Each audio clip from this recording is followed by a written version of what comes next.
Welcome. Welcome, folks. Wayne, welcome to Fantasy Golf TV with Jeff Deal. Flying solo here in the studio today, so bear with me a little bit. But I did get a rumor that one of our experts here at thegolfdirector.com will be calling in, Skyping in. So we'll wait to hear who it is. I'm not quite sure which one, but we've got many experts here to help you. I hear my phone buzzing in my pocket, but listen, we got a lot to cover here at Fantasy Golf TV. The Quicken Loans was this past weekend, a good finish for Troy Merritt. I don't know if you saw it. I was busy with a member tournament at the club, the Die Club, so I didn't get to see much. It was what's that club you work for? I was at the Die Club at Barefoot Resort. Oh, Thank there you Jeff. go. Yeah, Appreciate man. it. Plug that place. Right here in North Yeah. Myrtle Beach. Yeah, we 2013 Golf Course of the Year. So Perfect. we're very proud of that, hosting the Big Break Myrtle Beach, and Yeah. we've done a lot there. So had a big member tournament. Actually, it's a huge event for our club. It's only 12 against 12. We had a Ryder Cup. It's the 4th annual Egret Cup, we call it, but it's intense. The competition is fierce, and we had some arguments out on the golf course. It was a lot of fun. That's great. So I man. felt like it was Keegan Bradley and Jose Maria Olazabal out there, or Jimenez. Jimenez out there for a while, but Yeah. it was great. We had a blast. So, but it was long days, 14-hour days, 3 straight days. Wow. So I didn't get to see much, folks. So and probably one of the reasons why my team kind of fell off. I was leading. Now I'm in 5th place, so I lost 5 spots, and I did do a lot of tinkering. In fact, I was on the golf course at 5:30 in the morning on my phone, just checking the course setup at the Die Club, and I go to our league, and I start moving guys around without even researching anything, and I failed twice. I did that after Friday's round and Saturday's round. So I dropped from 1st to 5th in our league. In fact, let me bring up our league now. There's only a few weeks left. We're coming down to the end here for our league here for Fantasy Golf. The playoffs are going to start soon for the FedEx Cup, and we have, let's see, I'm going to see, it looks like 4 weeks left, 5 weeks left. So, Brian, I think Stefan, or Golf Monger himself, he slipped a little bit, although hashtag Just Call Dave is in the back taking golf packages. He did well this week. He's taking this stuff seriously. He man. really is. Yeah. I'm loving it. So we did good, though. But this week we got the WGC Bridgestone Invitational World Golf Championships. We at Firestone Country Club. It's awesome. What a place. I mean, very familiar venue. Great deal of history at this place. Tiger Woods has lit it up there year after year wherever he plays it. He's not playing this week, but he didn't qualify. Pretty kind of neat on that. So, but we'll preview that a little bit. The field for the PGA Tour players, it's a very little, a combined limited field, but some strong players. So the course itself at Firestone is kind of unique. 7,400 yards. It's very, very long. There's only 2 par 5s. It's a par 70. It's really neat. The one par 5, it's drivable or eagleable. You can make it in 2, and the other one 667 yards. It's the longest par 5 on tour. Very difficult with water in front, so it makes it very difficult for guys to go for it in 2. The strength of the golf course is all its par 4s. It's got 12 par 4s, with 7 of those that stretch out over 460 yards. 3 of the par 3s top out over 200 yards. So length clearly matters, folks. When you do your research, definitely look at the players. Do your research on stats. That's really important. The guys who hit it long, hit it straight, will definitely be a factor in the leaderboard. Again, for me, it's about gaining points. It's kind of weird in our league. I was looking at these stats for our league, weekly stats and monthly stats for our league, and I've got 4 top 10 finishes. I've got 1 top 3, and I've got 1 win, but I'm in 5th place. The leader's got 3 top 10s, but again, talk about tinkering. I just tinkered a little too much this past weekend on Friday and Saturday. If I would have left my starting 4 in all week, I would have probably led the league this week and got some of that money at the end of the week. I got 0 points this week. You got oh, you were busy. You were out of I town. completely forgot about setting my team, man. You were out we of didn't town. have your show last week. You know, I know, and I apologize, folks. We Jeff and I both played in an event for the first heat of Grand Strand, which was great, by the way. It was an awesome event.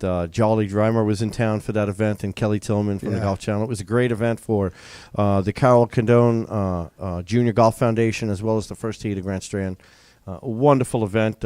It was great. We played as threesomes with a junior golfer to round out each foursome, and you get to mentor some of these kids that are pretty much going to be running the world soon. And, no kidding. Think about it. They're going to be making decisions about us. Yep. And when we're old and gray, and so it was great. These kids are just wonderful. That first tee program with the 9 core values is just ingrained in them, and it's so good to see these kids. They're so well behaved and so well mannered. It's just a pleasure to be around. It is. It's a great thing to be associated with. So it was a good event, and you're right. We were at that on the day we do our show, and there was no way we could have done that show even live remotely with the event, the type of event it was. So I apologize for you folks, and hopefully you managed okay. And like I said, I slipped 5 spots in our league. So with that said, I'm going to bring up, in fact, Dave, who's in the back now. Hashtag just call Dave. Remember, just call Dave if you need a golf package. 844-GO-GOLF1. That's 844-464-6531. I'm giving him the plugs there because he's now in second place in the league, and I want those phones to ring. I don't want him listening to me for any advice at all because I need him to drop in the standings. So hopefully those phones are going to be ringing for any golf questions on the Grand Strand here at Myrtle Beach. But I'll bring up my team right here. Actually, I'm going to bring up Dave's. Dave, he had Bill Haas, Ricky Fowler, Justin Rose, and Sean Stefani. The same guys I had. Now, he rounded out his week with 154 points. Now, I moved Justin Rose out one, and I moved Sean Stefani out one day, which only gave me 126 points. I lost 30 points compared to Dave because I did a little too much tinkering at the wrong time. So I know Gene Weldon, the professor, talks about it all the time, folks. And listen to him. I tinker a little too much. I'm self-professed on that. But this week with WGC, there's only 77 players in the field. I think it's important that you look at past champions. I'll have some information on that. Last year's winner is Rory McIlroy. Obviously, Tiger Woods is a big winner here at this event. He had it 3 years in a row, and he's won it 5 times since 2005, I think. Weather, midweek precipitation will give way to dry conditions, so I think it's going to play nice and long. Seasonally cool temperatures, around 80 degrees, so winds are variable, so weather is not going to be too much of a factor. In terms of past champions and runner-ups, I got a list here from since 2010. Last year, obviously, Rory beat Sergio by 2 strokes. In 2013 is when Tiger Woods won. He shot 265 over Keegan Bradley and Henrik Stenson, who shot 272. So Tiger really played well that year. In 2012, Keegan Bradley was a winner over Jim Furyk and Steve Stricker. And I want you to remember these names because they're always in the top of the leaderboard here. They're all playing. 2011, Adam Scott won. He beat Luke Donald and Ricky Fowler by 4 strokes. And then the winner in 2010 was Hunter Mahan, and he beat Ryan Palmer by 2 strokes. So, again, it's a notables list, pretty familiar to everybody with a couple of exceptions. You see plenty of length from all these guys. In addition, the usual concoction of history and form all plays a factor in who you're going to put on your teams. I don't have too many guys left. Like I think I could only pick Dustin one more time and Jordan Spieth one more time. This might be a week that I'm really considering them. I haven't set my teams yet. I'm going to do that with you folks in a little while. But it's likely you got to take a hard look at a lot of different factors. Strokes gained, tee to green, your par 4 scoring average. I think those are stats that you really need to look at. Due to the length of the par 3s, you might have to take a look at some proximities to the holes for longer yardages. I mean, all this information is available. I go a lot on RotoWorld, like Gene does. I also go to PGAtour.com and look at the stats. But I printed out a couple other things. I started looking at Rory's stats last year, and this is pretty significant to a lot of the guys that are available right now that are going to be probably on my team that I'm looking at. Rory, he's not going to be defending his title this year. Obviously, he's still on crutches, or maybe he's off crutches, but he's just not ready yet. But last year, he led the field in distance for all drives at 317 yards. He co-led in greens and regulation with 57. He had the lowest scoring average on all the par fours, and obviously, like I said, there's a lot of par fours here, only 2 par fives. So, and he was second in proximity to the hole, on average 25 feet 8 inches. So that's very important. Look at those stats. They have proximity to the hole on the PGAtour.com website. He was tied for 7th in scrambling, 11 of 15 he made. And he was 7th in strokes gained putting. That's a really important stat. That is gaining ground in terms of one of the most important stats on the PGA Tour as a player. So we're starting to look at that now in our section. A lot of our section events here at Carolina section in South Carolina and North Carolina, we have strokes gained putting, and we're looking at a lot of that for a lot of these top players in the section, and it bodes well to where they are. If they're up there in the leaderboard. So we'll move into our power rankings. Wow, we're already halfway through with the show, and I want to talk about some of the teams. I'm bringing up my team right now, and I don't have anybody picked yet. So you're gonna help me with stats. Obviously, number one ranking right now, I think, is Jordan Spieth. I mean, this guy, he's beaten only 5 golfers in the past 4 starts he's made. So he leads the PGA Tour in adjusted scoring, par 4 scoring, a number of putts stats. So a number of different putting stats. So obviously he's the best putter in the world. And my number 2 ranked player for this event is Jason Day. And I was on PGA Tour website looking at their rankings, comparing them to mine, and they mirror each other to an extent. I did bring a couple of other guys up on number 17 and 18 that I brought into my top 10, but Jason Day is just on fire. I mean, this guy is he's got the most top 10s, I think, on the PGA Tour. He leads the tour in birdies or better, and is second in all-around scoring. So I like Jason Day. I'm going to bring up my team right now, and let's go to the A-list. And there's not too many people here in the A-list. And let's see here. I think there's only about 17 people to choose from last time I looked. So I did do a preliminary for the World Golf Championships Bridgestone Invitational, and I did put Bubba in there. Now I was kind of questioning that a little bit. I have Sergio as on my bench for the A players. There are there's not many at all, but Henrik Stenson is number 1. His tournament average is 43 points. I mean, gosh, if you can get that many points out of a player, you put him on your team. And I like him. I like his history at this event. And actually, I'm going to make a change right now. I'm going to take Bubba out, and I'm going to put Henrik Stenson in as my starter, as my A player here on my A list.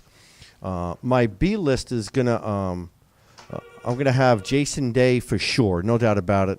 I love Hideki Matsuyama in this event, as well as Zach Johnson and Matt Kuchar. I've got those guys. I really like Matt here.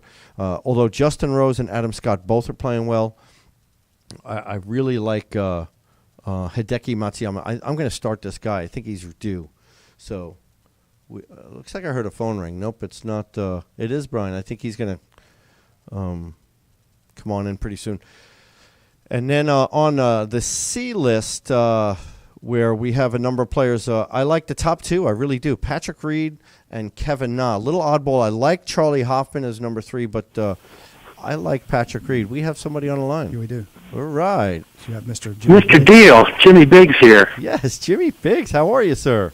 How are you? I'm good. I haven't seen you in a while.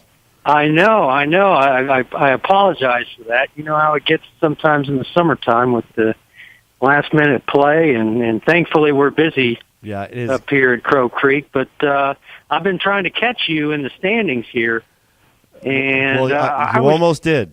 I almost did. I thought I would have leapfrogged you there, but my man Billy Haas fell apart, and I really thought Danny Lee had something going, and he he got beat up on that back nine. But hey, I had a question for you, and I think the viewers would love to hear it as well. For someone like myself who is running short on starts for some of these players, how do you, or how would you judge where to use your guys and where not? Like, I've already blown through my Jordan Spieth starts because, I mean, you're insane if you didn't.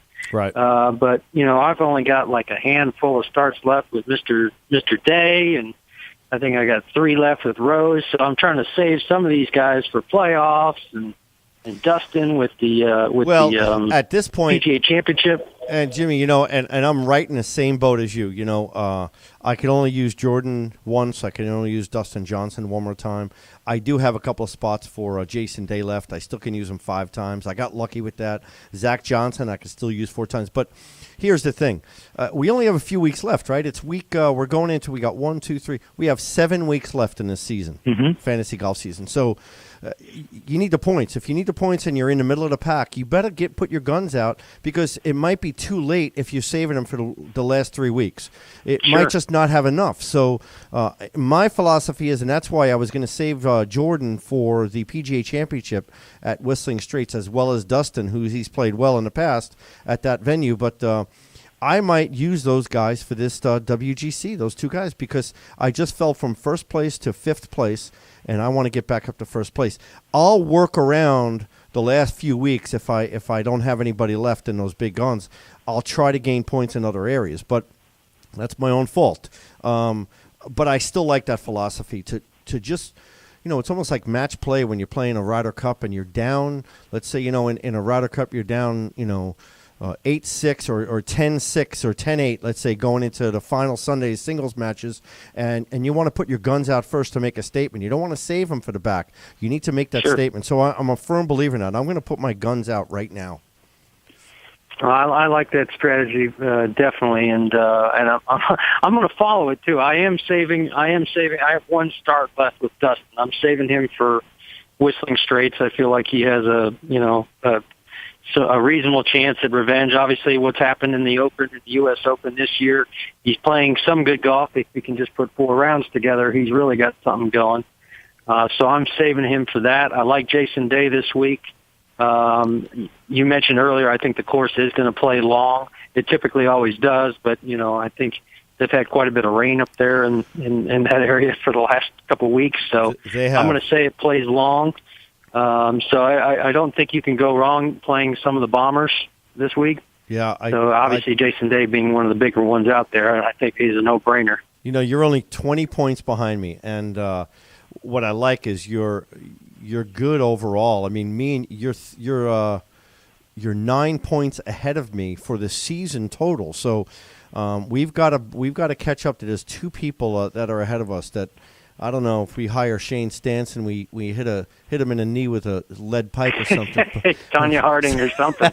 We got to slow him down. Yeah, this guy, I know he's down in Florida, so we're gonna have to send our boys from New York down to take just to slow him down a little. He's gonna be tough to beat overall, but you're right there. I don't know if we're going to get him for the season unless he just, his computer explodes or something. I don't know. Well, the funny thing is, Gene swore that he was going to forget a week, and so far he hasn't. I'm waiting for that 1 week, and that's our chance. Yeah, me too. Me too. That's the only chance I think I have. Like you said, unless they send Rocco and Moose down there to get him. But well, Jeff. Anyway, I got to run, but I just wanted to catch up with you guys. Hope everything's going good, and I hope good luck for the rest of the season. Well, thank you, Jimmy. Thanks for calling in. Head pro at the Crow Creek and up in North Myrtle and the Grand Strand area. It's one of the best on the beach, folks. Give it a shot. It's awesome. I heard, Jimmy, you're in great shape, so I appreciate you calling in. Thank you very much for that. And I'm going to bring up Jimmy. Jimmy's he's at 8 segment points at 8:15. I'm at 8:35, so he is 20 behind me for this summer segment. And in full season, he's got me by 9 points. So he's doing good. He's currently overall in 7th place in this segment. So he's up there. We have a lot of people in this league. I compare my points. I have 4,750 points total for the year, and I compare myself to some of the experts in the business. I'm all over the internet doing research, and I'm right up there at 93, 94 percentile, so I'm doing pretty good. Yep. It's all about the research. Bigsy does a lot of research. You Yeah. do. You guys look at everything. You know. We do. You know, it's important. You know, everything. And what Jimmy mentioned, they've had a lot of rain in that region, so it's going to play soft and long. And, you know, the funny thing is, you look at everything. I consider everything when you're playing what I say some muddy courses. If they're soft, they're not easy to walk for 4 days in a row. That's true. Yeah. And you've got to look at a guy. Is he in shape? Is he a little overweight? Where is he at? Guys, you know, in that category, these days pretty much 98% of all the guys on tour are in shape. But, you know, you get a couple of guys that aren't. And, you know, you take that into account. Every little thing helps, especially at this point when there's so much on the line of winning your league or what. So, okay, I know we're out of time. So, I just want to briefly go over my team. What I'm going to do, and again, folks, please don't hold me to it because I always make some. He's a tinker. I'm a tinkerer, but and I'm pretty much too much of a tinkerer. But I do have. I've moved out Bubba Watson, and I've put in Henrik Stenson as my starter. I've got Jason Day and Matsuyama. He doesn't have much of a history at this event, but there is a gut telling me to make that move, and I'm not quite sure my C players what I'm going to start, whether I'm going to start Patrick Reed or Kevin Na. So that's going to round out my team, folks. On the bench, I have Zach Johnson, Matt Kuchar, Sergio Garcia, and either Kevin Na or Patrick Reed. So. Brian, sorry you missed out. I know Brian said he was going to call in. Sorry we missed you, Brian. Folks, you can get us in touch with us. Twitter at Fantasy Golf TV, Facebook.com/Fantasy Golf TV, and then FantasyGolfTV.com. Contact us. Any questions you have, we are here for you. TGD Radio and TV are produced and broadcast by the Seuss Radio Network for TheGolfDirector.com. That is TheGolfDirector.com. When visiting the Golf Director, be sure to check out our featured golf course pages where you'll find up-to-date information about course conditions, specials, and much more. Need help with your next golf vacation? Right in the back, hashtag JustCallDave. Give us a call at 844-GO-GOLF1. That's 844-464-6531. He's back there right now. Hopefully he's answering calls, and he didn't listen to some of our advice because he's leading me right now. All of our TGD programming is archived for listening and viewing on demand. To catch up on a show you may have missed, click on the TGD Radio and TGD TV tabs in the menu at thegolfdirector.com. We're now on over 1 billion devices. That's right, folks, 1 billion devices on iTunes, Audio Realm, TuneIn, YouTube, Ustream, Roku, Blueberry, as well as the Myrtle Beach Golf app. My name is Jeff Deal. I'm your host of Fantasy Golf TV. Thanks, Jeff, for everything you do. Thanks for the lead in music. You know we love that. And Jimmy Biggs, thanks for calling in, pro at Crow Creek. There's more TGD golf news and information coming up, so stay tuned. Thanks for joining us.